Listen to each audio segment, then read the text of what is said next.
All right, welcome to our mock debate on one of the most famous and challenging thought experiments in moral philosophy, the trolley problem. Imagine this scenario. A runaway trolley is speeding down a track with five people inside. It will all be killed if nothing is done. And you're standing next to a lever. If you decide to pull the lever, the trolley will switch tracks and only harm one person, saving the five people inside. This dilemma forces us to confront a deep ethical question. Is it morally right to sacrifice one life to save five? To start out, we will hear from each viewpoint and where they stand. So let's begin with the staunch utilitarian. Hi, everybody. I'm the staunch utilitarian. My name is Grace. So essentially, this role of utilitarianism essentially refers to actions are right if they maximize the overall well-being, and they're kind of wrong if they don't. So each action should be weighed if it provides the best outcome for the most amount of people. A key assumption that's important is that everybody's welfare counts equally. There's no special moral weight to who's on one side or the other.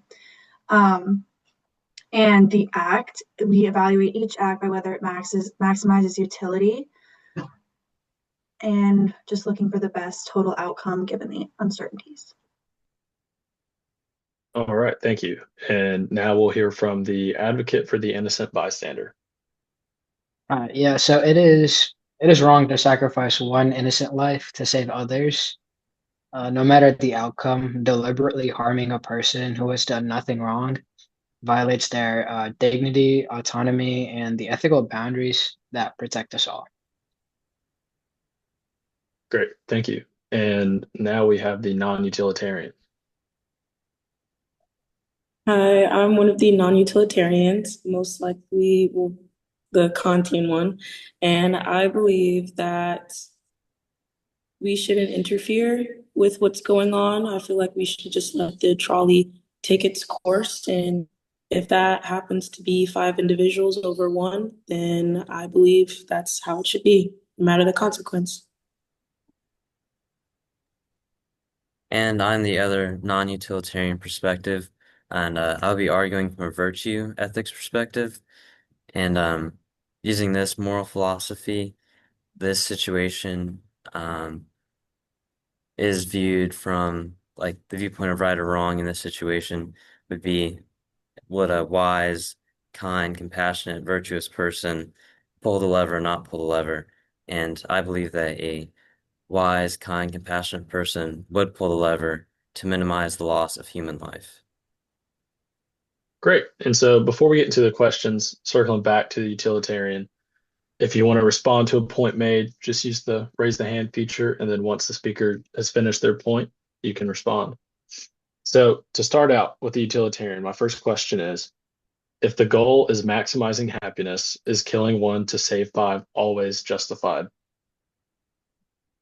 I'm a utilitarian, so I would say for maximizing happiness, it is justified to kill one to save five others.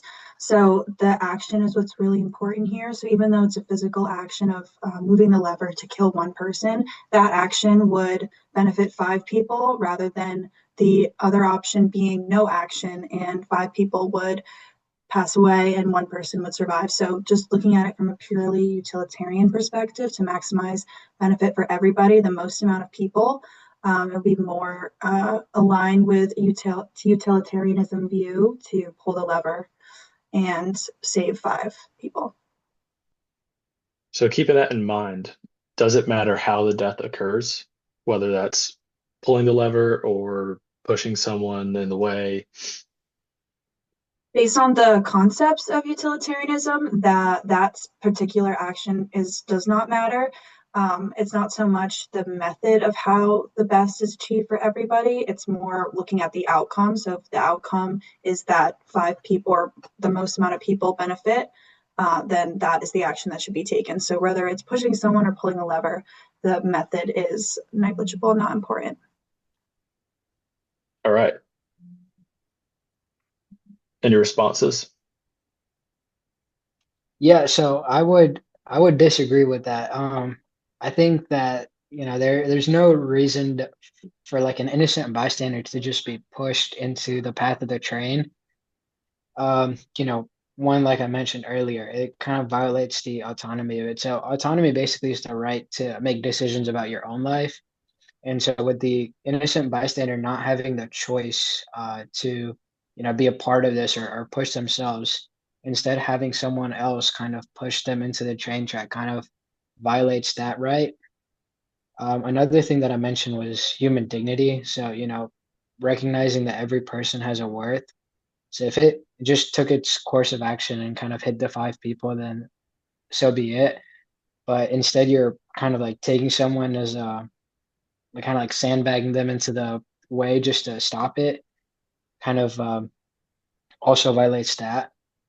Another one is letting kind of the violation of moral responsibility. So instead of letting harm happen versus causing harm directly, there's a big difference in that.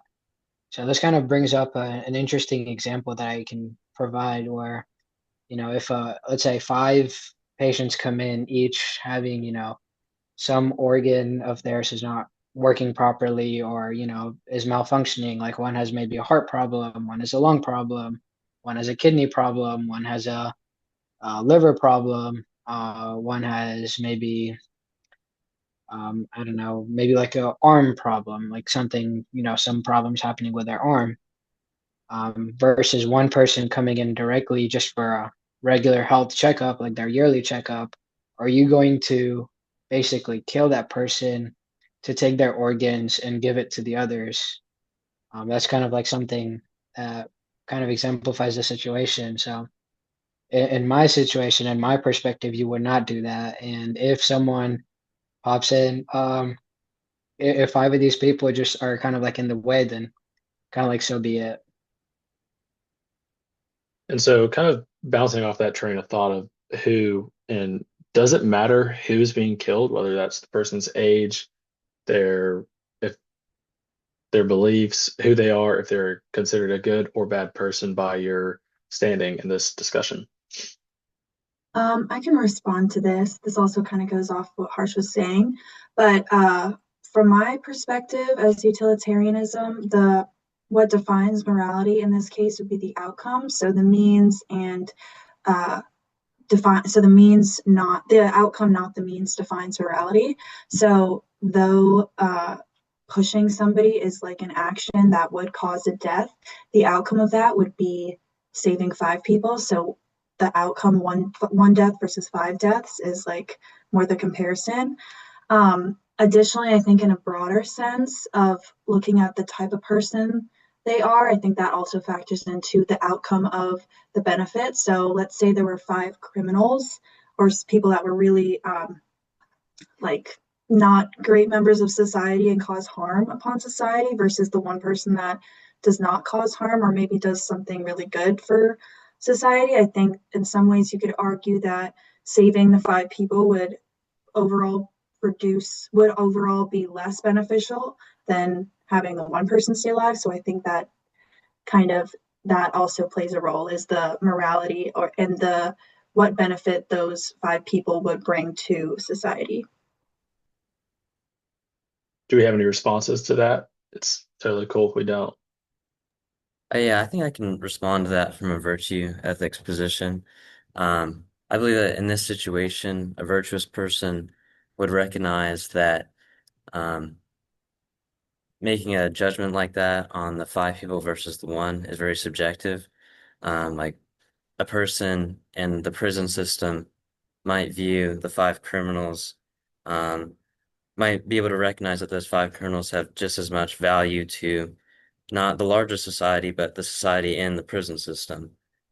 So, although they have less benefit to the greater society at large, they actually have much more benefit than just the one person in a specific segment of society. So, I think a virtuous person would recognize that um, each person has just inherent rights, an inherent right to life, and those five people who have an inherent right to life versus the one person who has an inherent right to life. So we should protect the five lives um, in all situations over the one.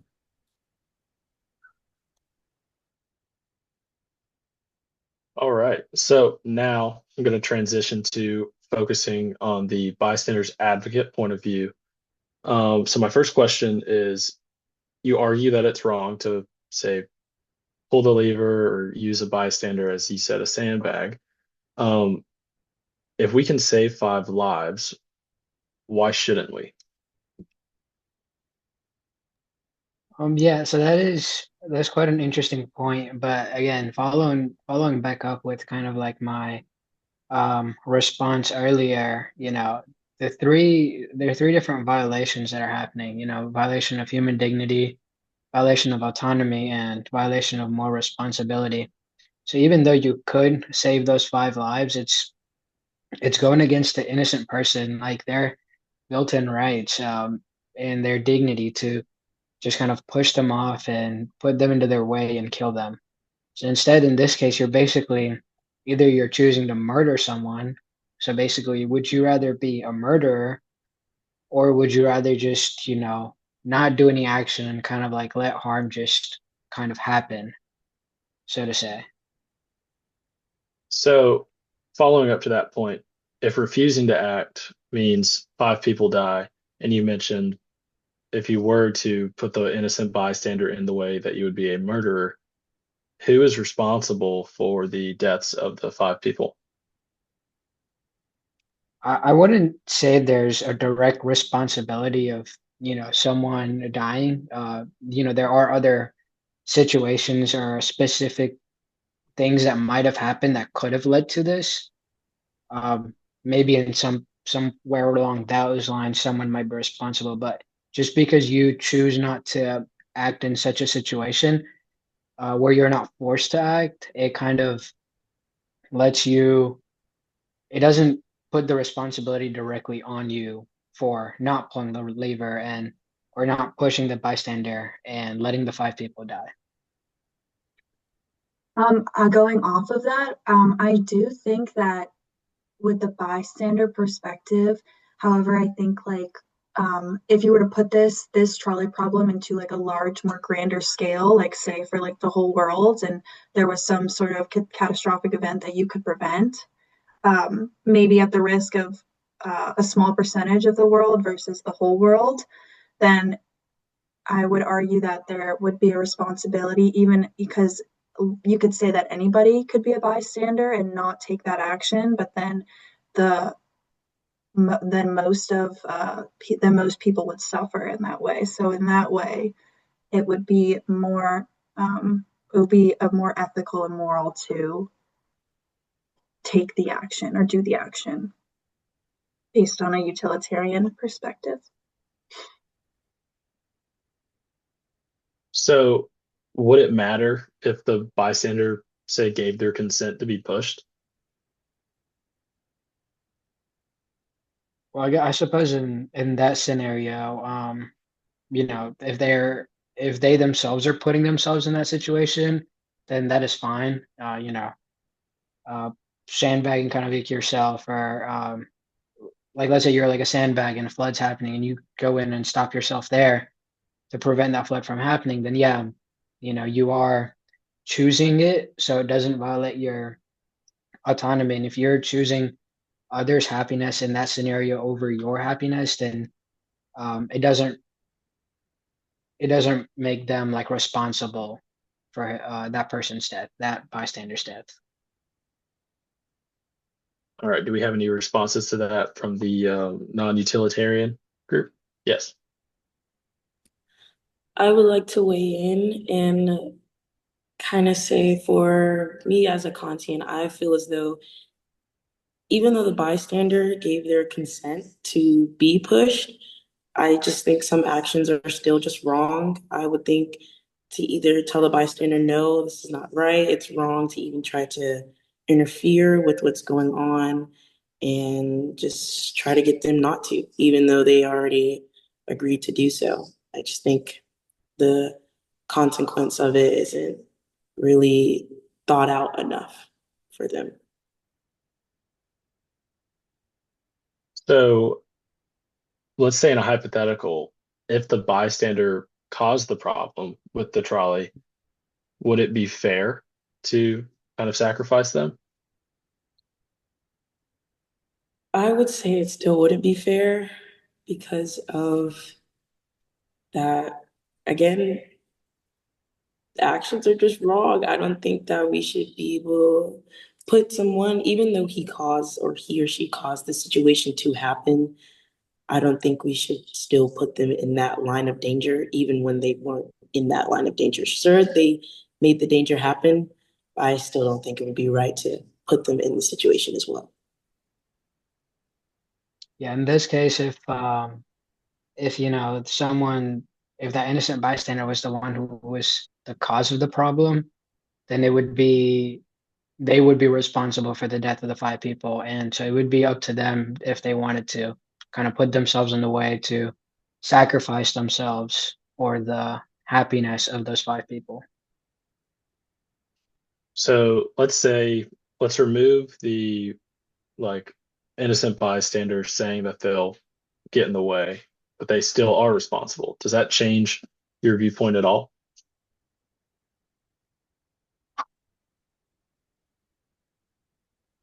So are you asking as in like if the innocent bystander is responsible for the trolley going towards the five people, um, but does not want to put themselves up? Hmm.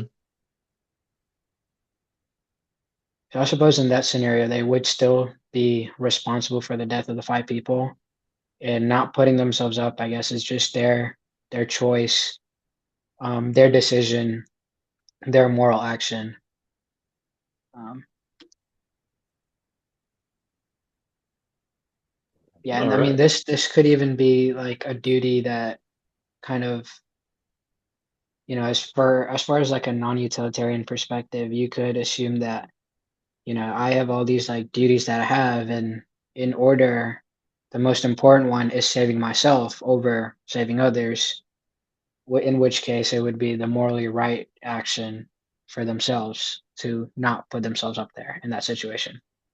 Yeah. And I recognize I changed the innocent bystander to a guilty bystander. I just wanted to see where we would go with that thought. Any responses?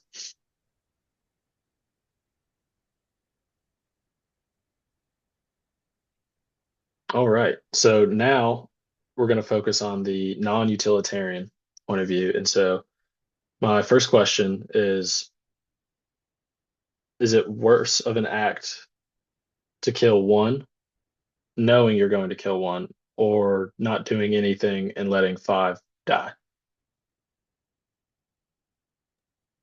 I'll go ahead and start. I would say that as a Kantian, I think it's better to not act, to piggyback on my prior inputs, and that to not act and risk the lives of five individuals. I would say we would have to risk them because some actions, again, are simply just wrong. Even if we were to save those five lives, I'd be putting my own hands or advocating for someone else to kill an innocent life when the trolley was already on its course to approach those five people. Furthermore, I would also like to add as well that the innocent bystander doesn't deserve to be pushed either if they're there as well, because my ethical standpoint of not taking into account certain consequences, and especially when a certain individual doesn't have anything to do with those circumstances at all.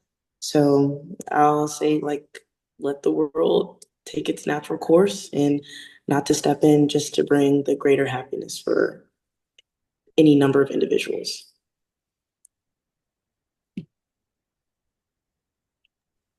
Yeah, I'd say from a virtue ethics standpoint, it's just not very clear cut. So in some situations, it may be acting with virtue to take another life, and in other situations, it's not. Like in self-defense, I think most people would recognize that it's okay to take another life, and in the situation of murder, most people would say that's always wrong. But so in this situation, although it's difficult, I think the person has an obligation to minimize human suffering, and the only way to minimize that human suffering um, is to pull the lever and to save the five people. Because although we don't have the right to take another life, um, we also, in some sense, have an obligation to save lives when we can. Uh, so, from a virtue ethics perspective, there's no clear-cut answer, but in this situation, I think a virtuous person would act to save lives. So going from there, what matters more, the moral intention behind an action or the results of your actions? Mm, I believe that the moral intention is more matters more because why would I bring it upon myself to interfere with something that's like already going to happen just simply for the greater good of other people or a certain situation. I just feel like that intention matters a lot more than the actual outcome.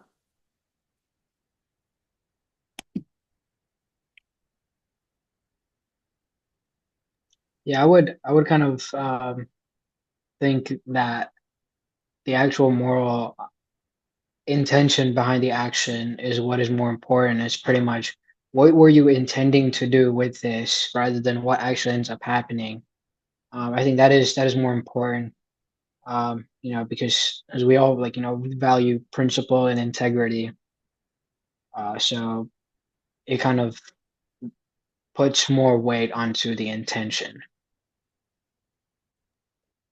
Yeah, I'd agree with this as well. I mean, we have like in our society, there's, a manslaughter charge versus a murder charge. Like both end up with one individual taking the life of another individual, but we recognize that the intent behind a murder is much worse and more dangerous than where in the case of manslaughter when it's just completely unintentional. So I'd agree that the intent matters a lot. So now, question more for everybody they can respond to. We just heard that intent matters a lot when it comes to making a decision. So should, say, moral judgment depend on what happens or what we intend? And we can start with the utilitarian. I would say it's more about, though it's difficult to predict any outcome because things are uncertain and we don't know even if the intent is there.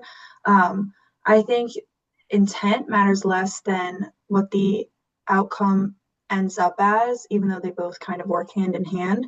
So usually the intention behind an action that should focus on the most positive outcome. So in this case it doesn't really apply because, well, I would say actually it kind of does apply because the intent behind pulling the lever would be saving five people, which is the outcome that you want.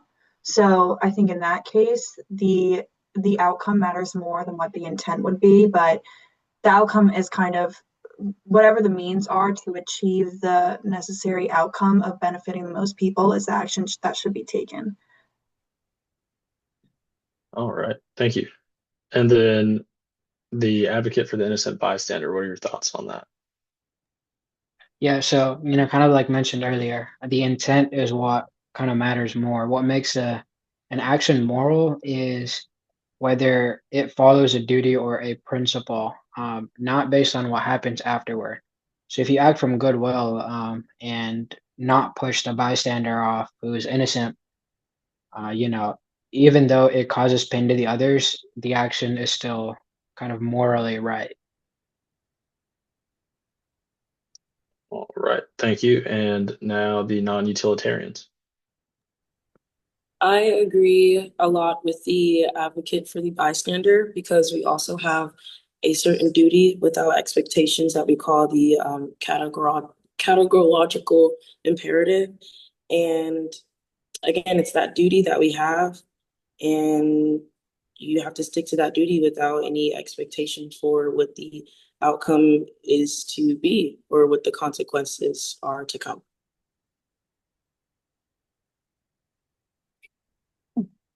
Yeah, and I'd say from the virtue ethics perspective.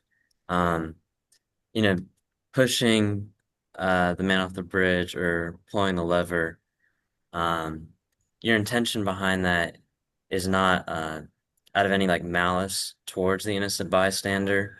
It's simply a like unfortunate action you have to take to fulfill your obligation to, minimize the suffering of the greater number of individuals. Um, so I'd say the intent matters a lot and kind of like absolves the person of any like guilt he might feel for killing the innocent bystander.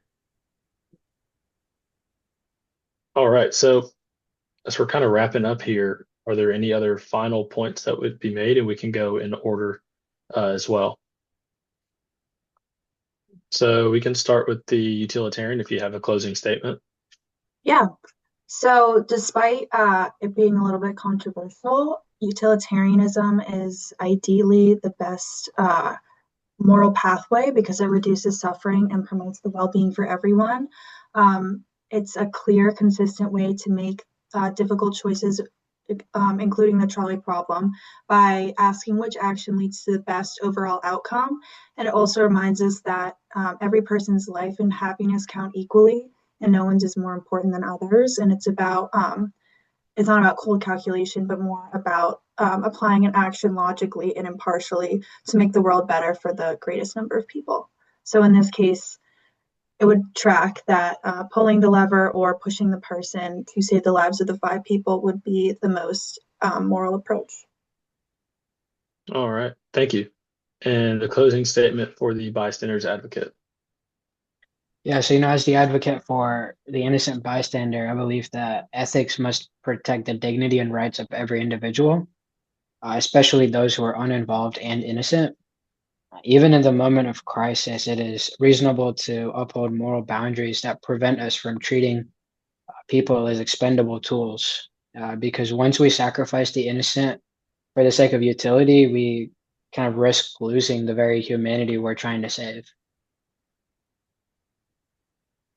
All right. Thank you. And wrapping up with the non-utilitarians. As my closing statement for the Kantian, I would like to say and emphasize the art of not acting just off a simple looking for the greater good for everybody else because of we have an innocent life. And I don't think we should kill an innocent life and we should let nature take its course. So I would say stick to that duty without the expectation of happiness and let the world do what the world does.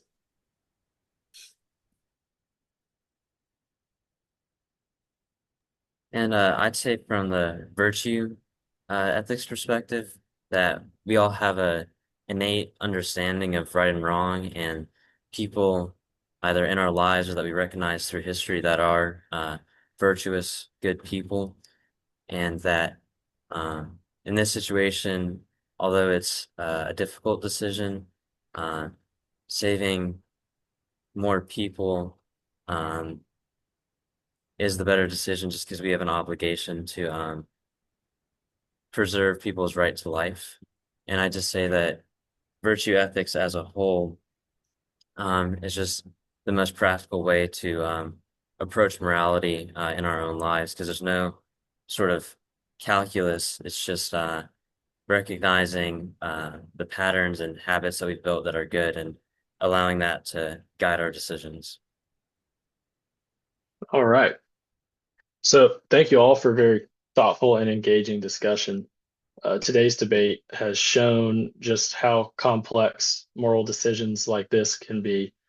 Um, and through the trolley problem, we explored what it means from different perspectives to make the quote unquote right choice when every option we're facing carries a weight to it. So thank you. Thank you. Thank you.